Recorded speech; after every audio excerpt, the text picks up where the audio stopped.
similar polygons here. First, we need to make some notes about similar figures. Remember back, well, from earlier in the year, similar figures are figures that map onto each other via a similarity transformation of some sort.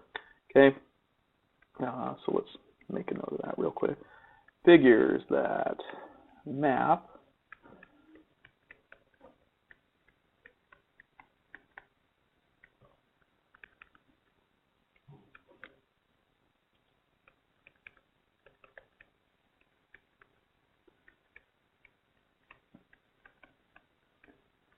via similarity transformation and map onto each other. Now, the similarity transformations that we dealt with earlier this year were enlargements or reductions. Okay, so similarity transformation is an enlargement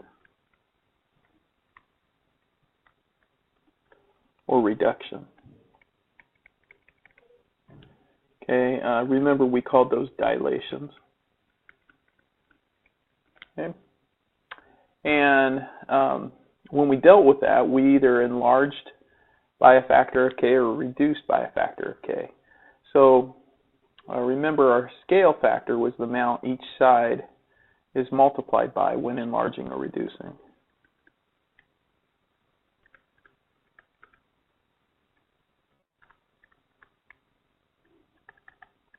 So each side length is multiplied by an amount, which we call k. All right. So if you think of it this way, if I were to look at this quadrilateral ABCD, and I was to enlarge it to WXYZ, I would have to multiply by a factor of k. And when we multiply by that factor of k, we get what's called a similarity transformation.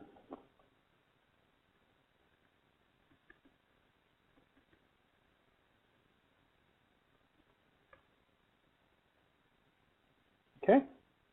Now, when we have that similarity transformation, what ends up happening is you start getting corresponding parts, all right, of similar polygons. So, for instance, if I was to enlarge ABCD, AB would enlarge to WX. So that means AB and WX are corresponding parts. And BC would enlarge to XY. So BC and XY are corresponding parts. DC would enlarge to ZY. So DC and ZY are corresponding parts. And then AD would enlarge to WZ. So AD and WZ are corresponding parts. And the other thing to note about similar figures is our angle measures. Our angle measures never change. Okay, so angle A is equal to angle W. They are actually the same measurement. They don't change. They're not multiplied by the scale factor. Okay, and measure of angle B is equal to the measure of angle X. Angle C is equal to angle Y. And angle D is equal to angle Z. Okay? So just some key pieces there. So, for instance, if this was 90, this would be 90. If B was 110, X would be 110. If C was 70, Y would be 70. If D was 90, Z would be 90. All right. The statement of proportionality, that actually states, remember, a proportion is when you have two ratios equal to each other, or two or more ratios. A ratio is just a fraction. So if I were to say, okay, I'm looking at this, and maybe this length is 1, and this length is 2. Okay, and this length is 1.5. So change the color there so it doesn't blend in as well. Okay, 1.5, and this length is 3. So you could tell that in this case, k would equal 2. Okay, so we could get that 2 by dividing 2 by 1, or 3 by 1.5, or WX by AB, or XY by BC. And we could keep doing that, I mean, if we had other measurements. But you'll notice WX by AB, XY by BC, ZY by DC. So you divide the corresponding parts there, and WZ by AD. And you'll notice I'm dividing the top by the big, in this case, by the small. Okay, or I'm dividing the second figure, by the first figure. Okay? Because when I do that, in this case, I'm getting K. And for this specific problem, K, our scale factor, is 2. Right? If I divide the other way, if I go AB over WX, I'm getting 1/2, which means I'm reducing. Remember, when you're enlarging, K has to be greater than 1. When you're reducing, K is less than 1. Okay, but greater than 0. Okay? Okay. All right. Finally, the similarity statement. Similarity statement is just stating that the figures are similar. So ABCD is similar. That little symbol right there is the similarity symbol, WXYZ. And notice your corresponding parts, AB to WX, BC to XY, CD to YZ.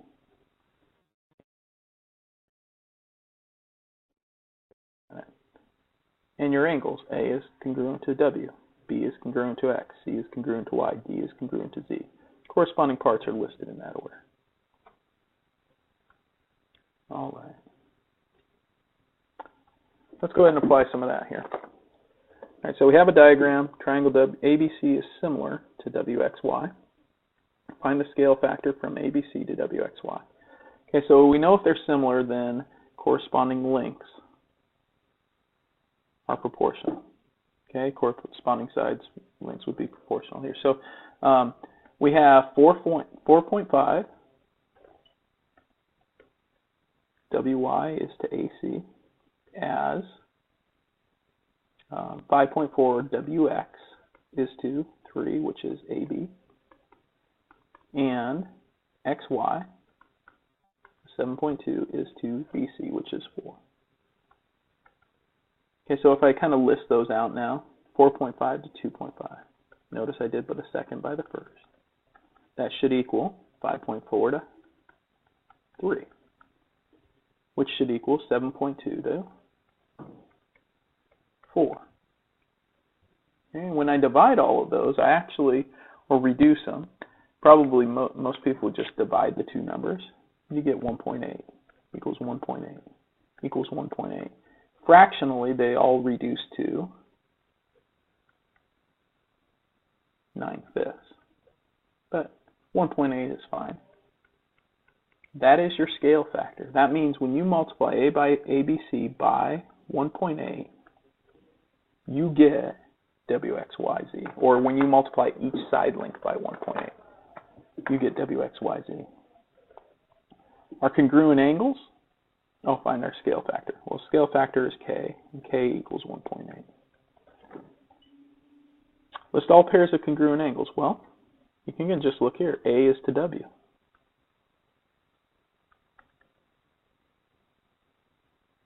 Measure of A is equal to the measure of angle W. We know that the measure of angle B would be congruent to the measure of angle X. And we know that the measure of angle C is congruent to the measure of angle Y.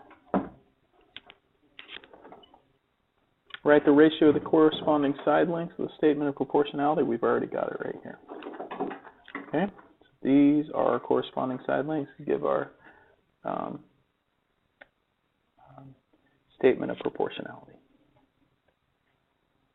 So make sure you know the difference between a similarity statement and a statement of proportionality there.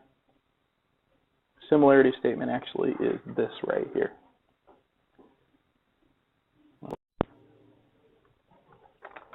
All right, next piece here. So finding corresponding side lengths. Two polygons are similar, then the ratio of their corresponding side lengths are proportional to the scale factor. Or I guess you could also say the similarity ratio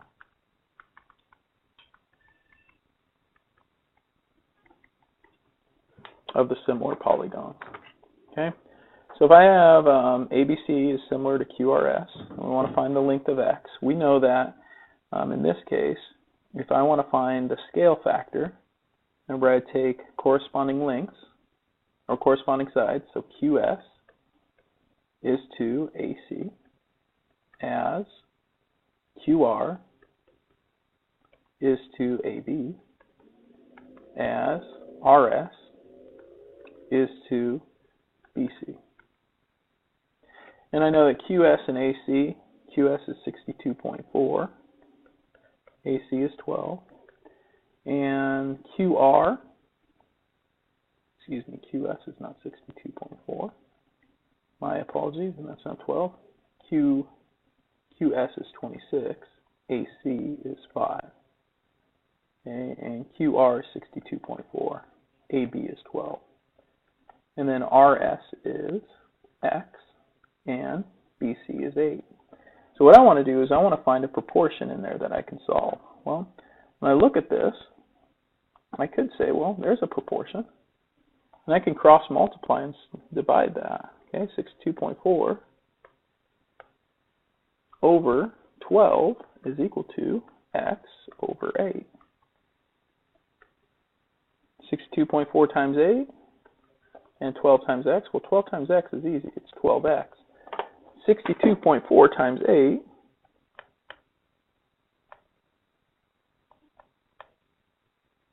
is 499.2. Okay, when we divide 499.2 by 12, we end up with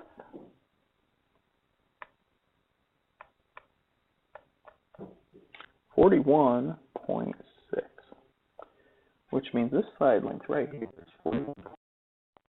Now I know I did a lot of stuff there, a lot of cross multiplying and dividing, set up these proportions, and some of you, and I know this because this is what my students in class said, some of you go, well, couldn't I just say that, like, divide 26 by 12 and find out that my similarity ratio, when I do that,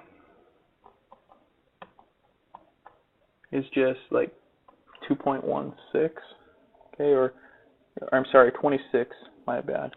Couldn't I just divide 26 by 5, okay, and find out that my similarity ratio, K, is equal to 5.2? And then couldn't I just multiply by 5.2? Couldn't I just say 8 times 5.2 is equal to that? And my answer is, yeah, you could do that. Okay, I'm just trying to show you how to use proportional reasoning to go through this and give you a little practice with that. Okay, I'll help you out. All right, so 2 different ways to do it there. All right, please note one other thing. These are all linear measurements, meaning they're side lengths. Okay, they're things that we could stretch a tape measure on and measure. All right, they're not area or volume. Okay, find the corresponding side lengths. So in the diagram, ABC is similar to QRS. Let's find RT. Well, notice this is a length. It's actually called a median, right? It cuts a side in half and goes from an angle. So this median, though, is still a linear measurement. So it holds the same properties that our side lengths do. So in other words, I can compare this piece right here, 3 to 2, as 4 is and RT is X. I could say 3 is to 2, right, as 4 is to X. And I could solve that proportion by cross multiplying. 3x equals 8. So 1x is 8/3. Okay, so this length right here is 8/3. Which, by the way, 8/3, some of you may go, well, isn't that just 2.2 2 2/3? And the answer is yes, it is. Okay, you don't want to say 2.66666. Okay, you don't want to do that. Okay, I would just leave it as 8/3. Okay.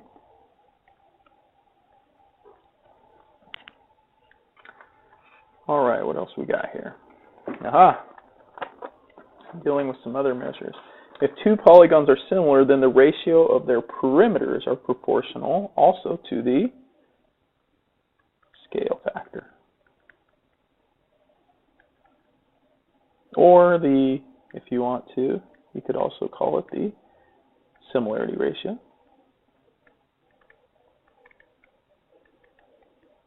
Another way you'll see it. Okay, now note, the reason it doesn't change when you're dealing with perimeters is because perimeter is something you can measure. You can stretch a tape measure around and measure a perimeter. Versus area is something inside. Okay, it's in square units. So another way to think about it is anytime you're measuring just single units like inches, feet, centimeters, meters, that's a linear measurement. When you're measuring in square inches, square centimeters, square feet, that's an area, and it doesn't have the same factor or ratio that a side length does, and we'll see that here in a minute. So let's say you're enlarging a rectangular garden in your backyard. So you have this garden, all right, and the perimeter are the dimensions of the current garden. The perimeter dimensions of the current garden are 10 by 12, and that's in feet. You would like a new garden to be similar. So similar shape, so also a rectangle. However, you want the length to be 21 feet. Find the perimeter of the current garden and of the new garden. Well, the current garden's easy, right? 10 plus 10, right? The perimeter would just be 10 times 2 plus 12 times 2, or 2 times 12. And actually, you would, most normal books, you'd see 2 times 10. Right? 2 10s and 2 12s, so you end up with 20 plus 24 or 44. So our perimeter of our current garden, that's supposed to be a C there for current garden, is equal to 44, and that's in feet. Versus our new garden, well, to find our new garden, we need to find the width. Right? In order to find the width, we need to know our similarity ratio. So you can say, well, 12 is to 21. As 10 is to W. And one thing to note, if you want to deal with smaller numbers, just reduce, right? Divide by 3, that becomes 4, and that becomes 7. Now you've reduced it. Now cross multiply, you get 70 equals 4W. So 1W, in this case,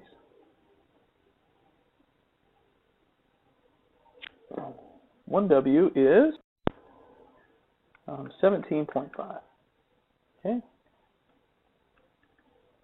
All right, so my perimeter of my new garden would be 2 times 21 plus 2 times 17.5. Well, 2 21s, 42. 2 17.5s, 35. 42 and 35 is 77 feet. All right. Okay, one last little piece here. Let's talk about areas. Two polygons are similar, then the ratio of their areas are proportional to the blank of the, well, we're going to have scale factor here again, or similarity ratio. Remember, you're dealing with area now.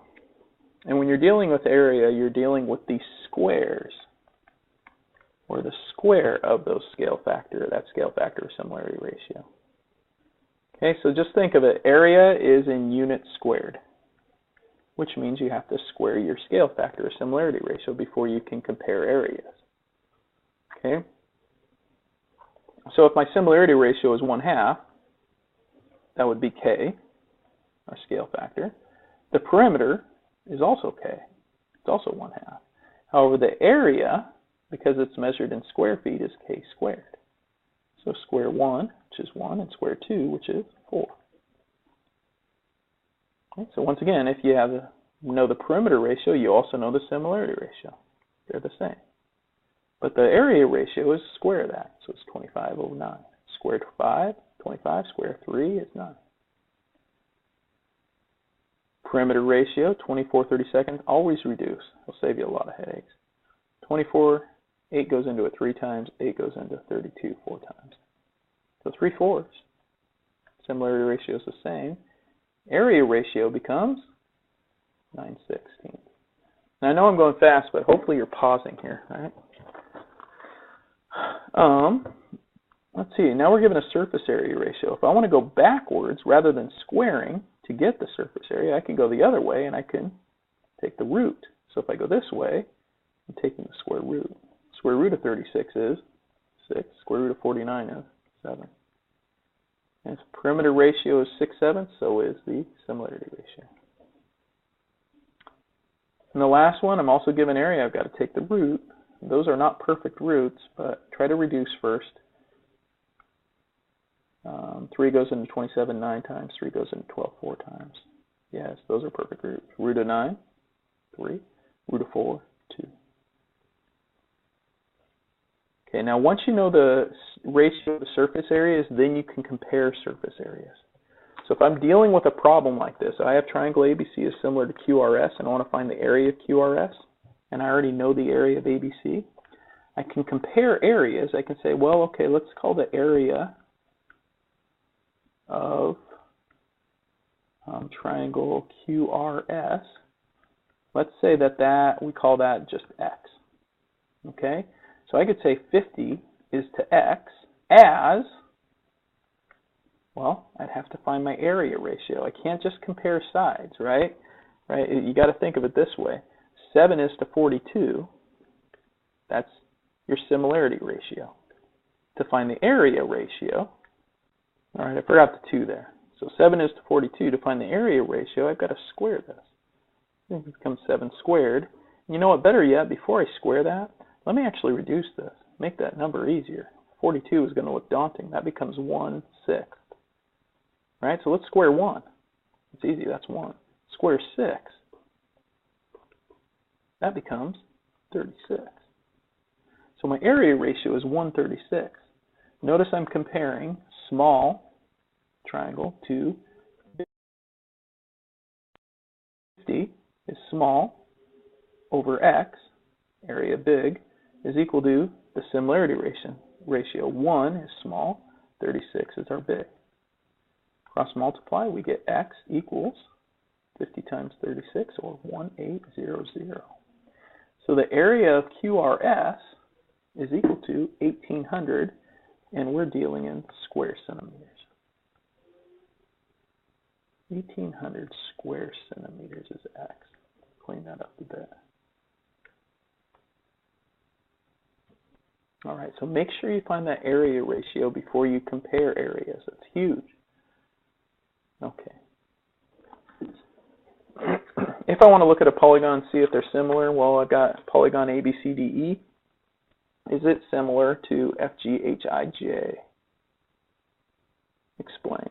Well, I look at it and I start saying, okay, similarity ratio, yeah, 8/4, that's 2, 2, 2, 2, 2. Hey, it looks like K would be, actually K in this case, it would be cutting in half every time. So right away it kind of looks like it is, but then you have to look at your angle measures as well. Don't forget angles.